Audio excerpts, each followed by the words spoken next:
The street was calm in Pasadena that afternoon. The sun was shining, and the sound of cars driving in the distance filled the air.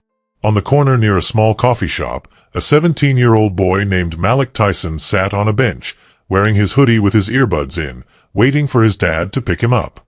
He had just finished a tutoring session at the community center, and now he was working on his homework. His backpack sat next to him, and a notebook was open on his lap.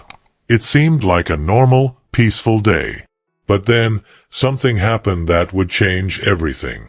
A police car slowly drove up and stopped near him. 2 police officers were inside.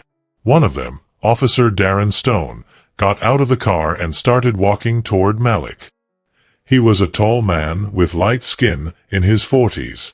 People in the area knew him for being harsh when patrolling certain neighborhoods. As he walked closer to Malik, his eyes narrowed like he was looking for trouble. "Hey, what are you doing here?" the officer asked, pulling one of Malik's earbuds out of his ear. "I'm just waiting for my dad," Malik said, surprised by the officer's sudden approach. Officer Stone crossed his arms and looked at Malik suspiciously. "Waiting, huh? That's funny. We got a report about a suspicious person hanging out here." Malik was confused. "I was just sitting with my homework. I'm not doing anything wrong. Do you have an ID?" Officer Stone asked. "Yeah, it's in my bag," Malik said, slowly reaching for it. The officer's hand shot to his gun holster. "Stop! Don't move!" he yelled, making Malik freeze. People around started watching. Some of them looked unsure about what was happening, not sure if this was just a mistake or if something worse was going on. The officer's voice was sharp. "Hands where I can see them," Officer Stone ordered. Malik carefully said, "My ID is in my bag." "Step away from the bag," Officer Stone snapped. He quickly grabbed Malik's bag, opened it, and dumped everything onto the ground. Books, notebooks, and pencils scattered all over the pavement. There was no weapon in the bag, but then Officer Stone saw something that made him pause. A school ID with Malik's name, Malik Tyson. And under that, an emergency contact name, Michael Tyson. Officer Stone looked at the card for a moment, his face changing. "So you think your name makes you special?" he sneered. Malik didn't answer. He didn't want to argue. "Answer me. You think just because your dad is a famous fighter, I'm supposed to treat you differently?" Officer Stone said, mocking Malik. By now, more people had gathered around, and some of them had their phones out, recording. One woman asked, "Is he under arrest?" "No," Officer Stone barked. "Keep moving." But then, without warning, Officer Stone grabbed Malik by his hoodie and slammed him against the side of the police car with a loud thud. Malik's notebook flew out of his hands, and the pages scattered in the wind. Malik's forehead hit the cold metal of the cruiser, and blood began to drip from his nose. The second officer got out of the car, but instead of helping, he just stood there, not saying anything. Malik's face was pressed against the glass, and the people watching started to shout. Officer Stone leaned in close to Malik, his breath hot and angry. "Your name doesn't scare me. Your dad doesn't scare me. I'm wearing a badge, and that means I don't answer to anyone," he said with a smirk. But before Malik could say anything else, Officer Stone cuffed him and pushed him into the back of the car. At that moment, something unexpected happened. Officer Stone's radio crackled, and a voice came through, "Urgent! This is dispatch. We have a priority call. Subject identified as Michael Tyson. He says his son was just detained at East Main and Lake. He wants to speak to the officer immediately." Officer Stone's face turned pale. He looked down at Malik through the car window. Malik was calm now, not scared, because he knew something was about to change. He was not alone anymore. A few blocks away, Mike Tyson's car screeched around the corner. The loud engine roared as it stopped in front of the police cruiser. When Mike Tyson stepped out of the car, The whole street went quiet. People stopped talking and stared at him. Mike Tyson was tall, strong, and he walked toward the cruiser with purpose. His black shirt stretched across his chest, and his fists hung loosely at his sides. He looked serious and ready to act. His eyes scanned the crowd, the flashing lights, and the police officers. But his gaze was locked on one thing: the police car. Malik, still sitting inside the car, felt his pulse racing. But his dad was calm. Mike Tyson didn't rush. He just walked slowly, like a storm waiting to happen.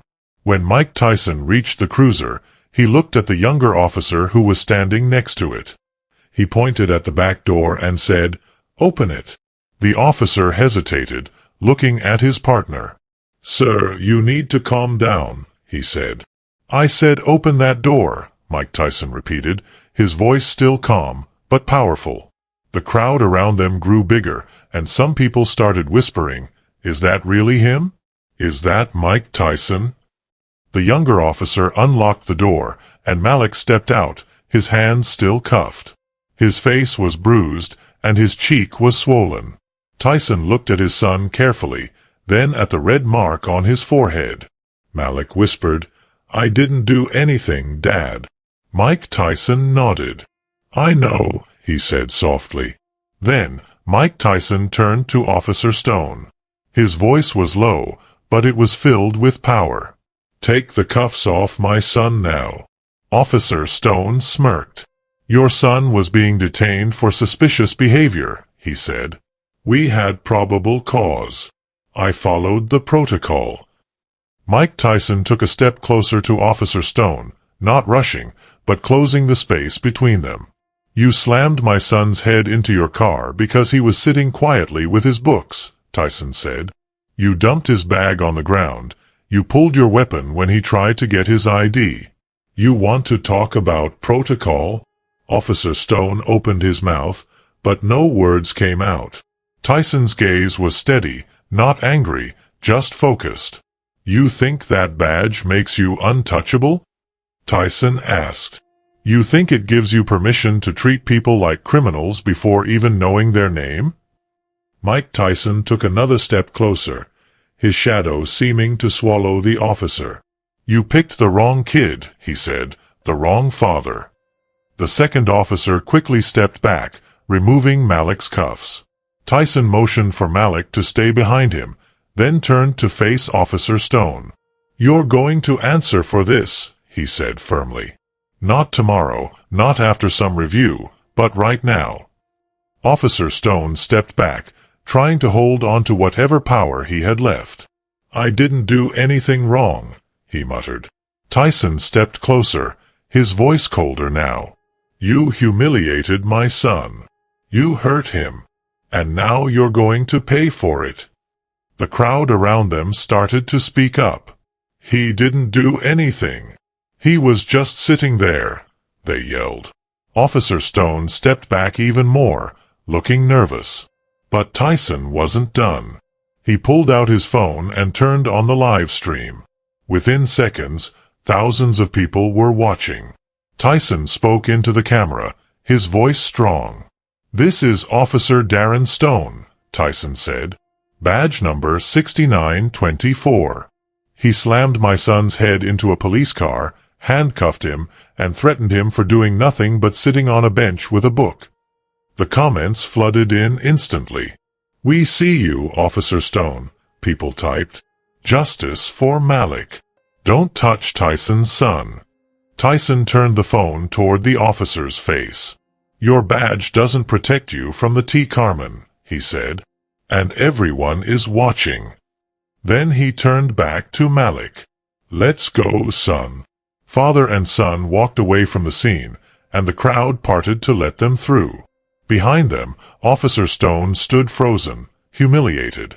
The power he had felt because of his badge was gone. His badge was no longer a shield. It was a spotlight, showing his wrong actions to the whole world. By the end of the day, the video had over 22 million views. It wasn't just about what had happened to Malik. It was about the way Officer Stone had treated him because of his skin color, and the way Mike Tyson had stood up for his son. It wasn't just anger, it was a call for change. People online started using hashtags like Justice for Malik and Tyson versus the badge. The movement grew bigger. The next morning, Tyson's lawyer, Carmen Meldon, was sitting in a meeting with 2 district attorneys, a civil rights investigator, and a press officer. She wasn't just asking for justice. She was demanding it. The boy was illegally detained, she said. He was assaulted. The officer pulled his weapon on an unarmed child. This is a civil rights violation. One of the district attorneys asked, "Is Mr. Tyson planning to press criminal charges?" Carmen didn't hesitate. "We're pressing something much stronger than that," she said. She laid down a pile of photos, high-quality images from the live stream, showing the officer grabbing Malik's hoodie, his bloodied forehead, and the handcuffs. "We want a full review, an apology, and financial compensation. If we don't get that by Friday, Mike will handle it personally." Back at home, Mike Tyson sat with Malik. It was quiet now. No reporters, no cameras. Just them, sitting in their living room.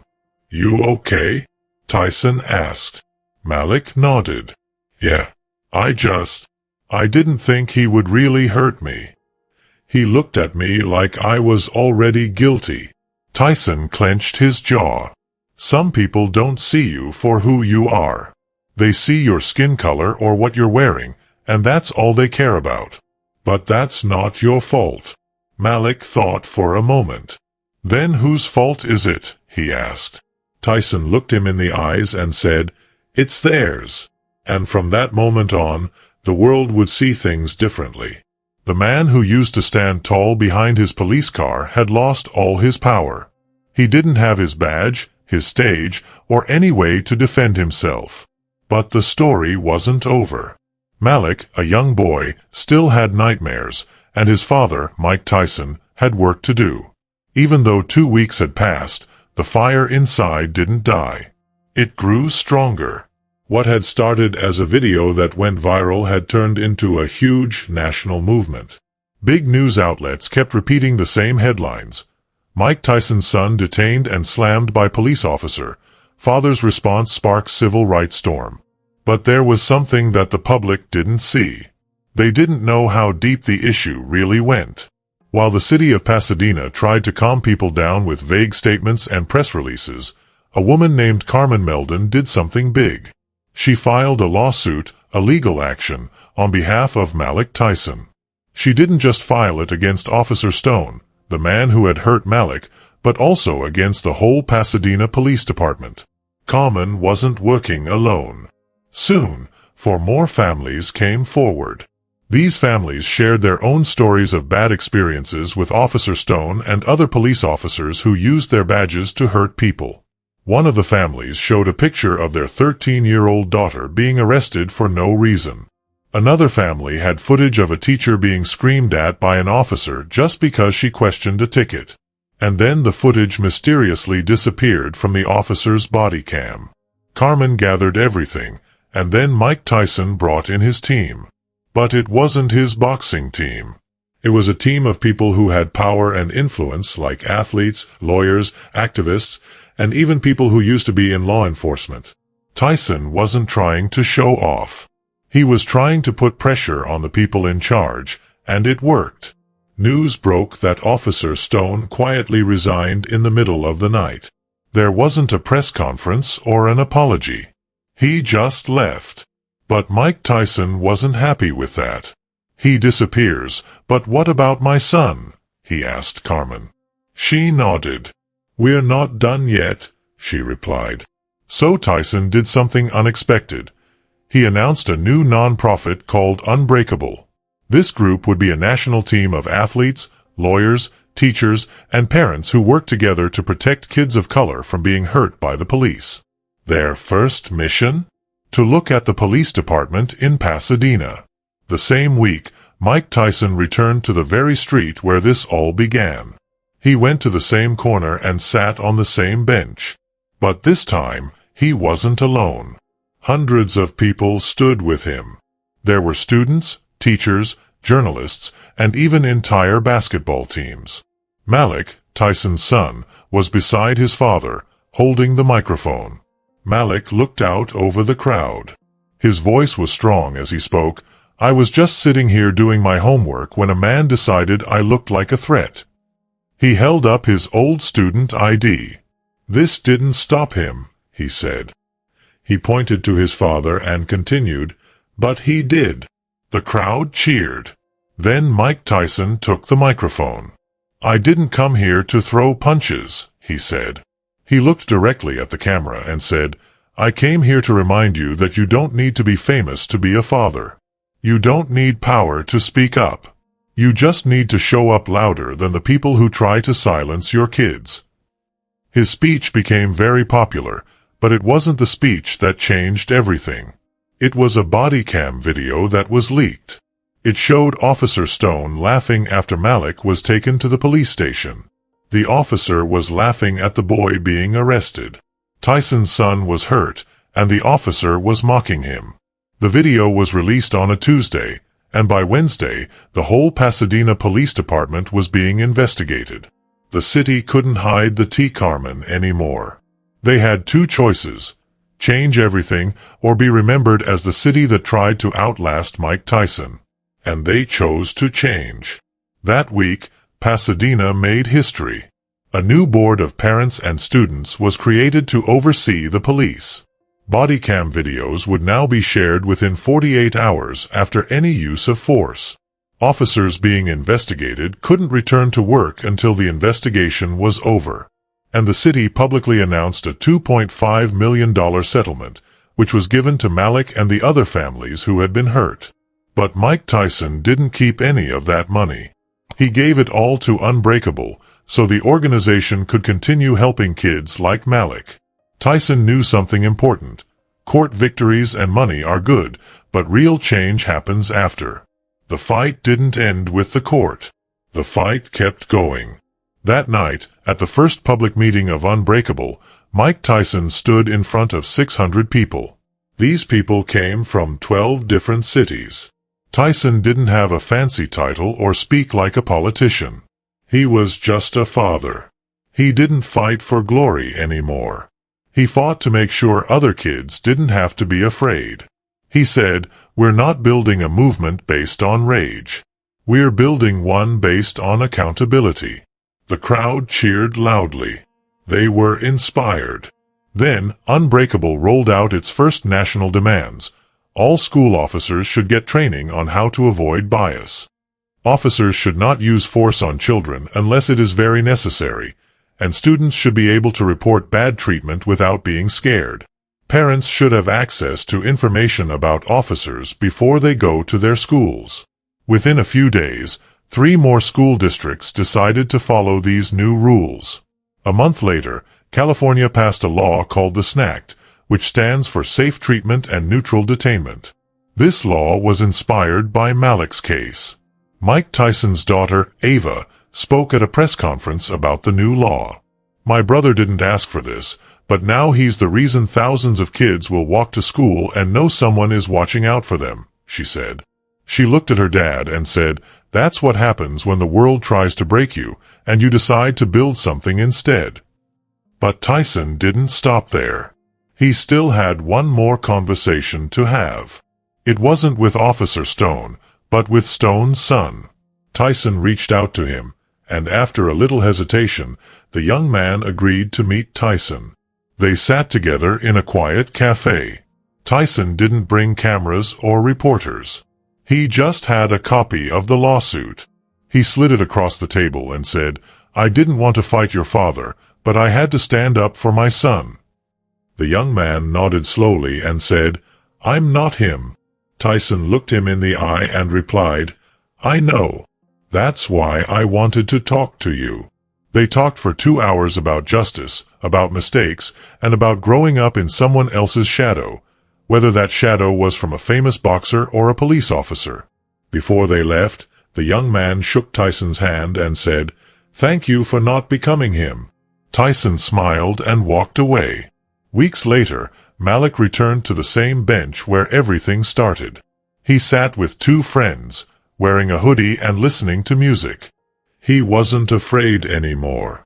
A stranger walked by and asked, "Are you the kid from the video?" Malik smiled and said, "Yeah, you good?" The stranger nodded and Malik replied, "Better than ever." The call came from Washington, not from a reporter or a lawyer, but from the Secretary of Education. He had seen the video, the courtroom speech, and the protest outside the police station. He said the world had noticed, and now the government wanted to help. Tyson flew to Washington with Carmen and Malik. No cameras, no big crowd, just purpose. At a round table with senators, policymakers, and education leaders, Tyson spoke. He didn't need a title. He just had a story. He spoke about what happened to Malik and said, "You didn't see the fear in his eyes when he got home. You didn't see how quiet he became for days, like he didn't want to take up space." He went on to ask, why did it take the name Tyson for the world to care? The room was silent. Then Malik spoke, too. "My dad fought for titles, but now he fights for kids like me. You don't need more laws to stop what happened to me. You need more courage." That broke the silence. The Secretary of Education stood and promised, "We will work with Unbreakable to create a national student protection framework." Later that day, Malik stood alone at the Lincoln Memorial. He looked up at the statue of Abraham Lincoln, then looked down at his phone. He had messages from kids across the country saying how his story helped them speak out. Malik didn't respond to the messages. He just closed his eyes and whispered, "We're not done." Back in Pasadena, Unbreakable opened its first training center. It wasn't a normal school. It was a place where students, teachers, and police officers could learn together. They learned about how to treat each other with respect and how to handle difficult situations without using violence. Malik spoke at the first meeting of police officers. "You represent the law, but I represent lived experience. If you ever forget the difference, look in the mirror and ask yourself, would I treat this kid the same way if he looked like me?"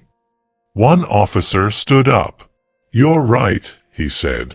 "We need this. I failed before, but I won't again." Malik nodded. "Then we're on the same team." The message was spreading, and soon other cities started their own Unbreakable groups. School districts rewrote their training manuals, and parents attended classes to learn about their rights. Tyson's inbox was flooded with messages from people all over the country. But one message stood out. It was from Richard Stone, the son of Officer Stone. The message simply said, "Thank you for breaking him." Tyson replied, "We built more." It was a cool morning when Tyson stepped onto the stage at the National Forum on Law and Youth. This was a big event. It wasn't for a TV show or an award ceremony. It was where the biggest decisions about how to change the law were made. Malik sat in the front row with Carmen and other leaders. When Mike Tyson took the microphone, everyone in the room went quiet. Tyson didn't use notes or speak like a politician. He just told the T. Carmen, "I was raised to fear authority. Then I became the man people feared.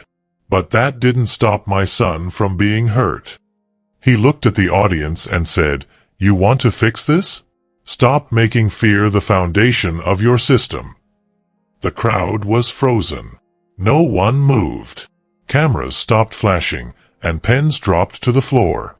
Tyson walked slowly across the stage and said, "I'm not here to destroy policing. I'm here to rebuild it. If you're scared of accountability, maybe you're not meant to hold power."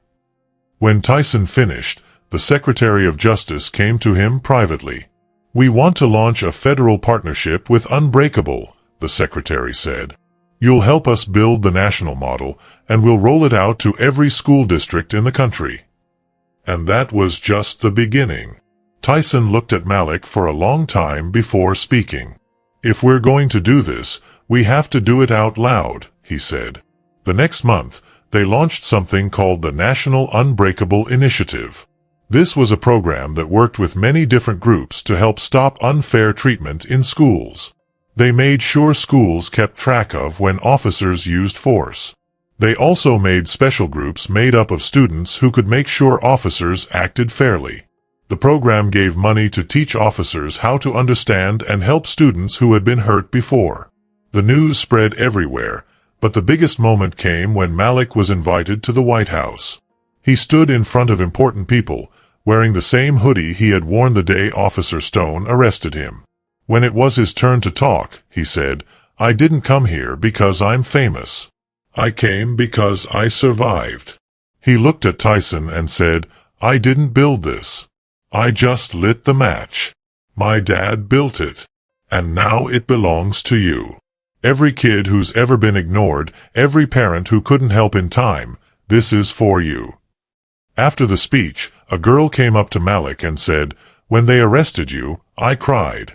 But now I smile because you gave me words." Malik smiled back and said, "Keep them sharp. You'll need them." Back in Pasadena, where it all began, the corner had changed. There was now a mural on the wall.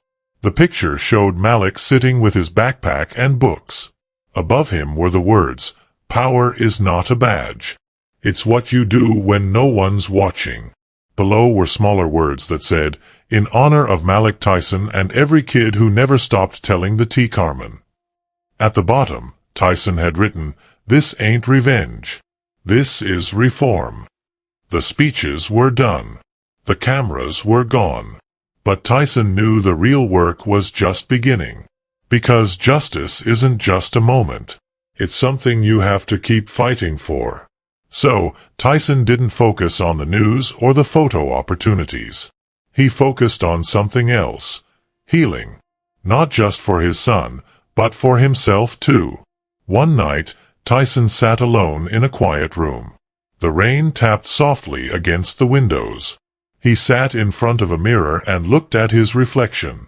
He saw the young boy who had fought in alleys, the teenager who didn't know how to show his feelings without fighting, and the man who had learned to survive by being scarier than those who hurt him. Now, he was a father who had broken the cycle. He whispered, "You did good." Malik had changed too. He wasn't just a kid with bad memories anymore. He was the leader of the Unbreakable program, speaking and writing to inspire others. But even people who inspire others have hard moments. One day, a reporter asked Malik if he forgave Officer Stone.